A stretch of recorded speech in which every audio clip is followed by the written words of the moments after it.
ప్రతిజ్ఞ ఉంది.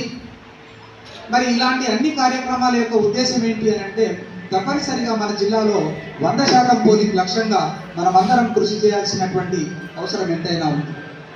ఇంకా మీకు ఒక సిబిసి ల్యాబ్ అనేటువంటిది కూడా తీసుకురావడం జరిగింది. ఎక్కడైనా ఎవరైనా ప్రలోభాలకు గురి చేసి మిమ్మల్ని ఇబ్బంది పెట్టినట్లయితే మీరు సిబిసి ల్యాబ్ ద్వారా కూడా కంప్లైంట్ చేయవచ్చు. ఆ కంప్లైంట్ ఎవరు చేశారనేటువంటి విషయం కూడా ఎవరికి తెలియదు.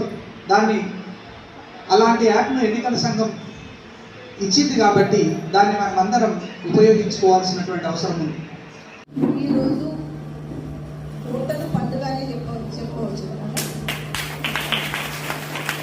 ఇలాంటి అవగాహన సదస్సులో మనము సో దానికి మీ వంతు సాయంగా ఖచ్చితంగా 100% ఎలక్షన్ కావాలి, పీస్ఫుల్గా కావాలి.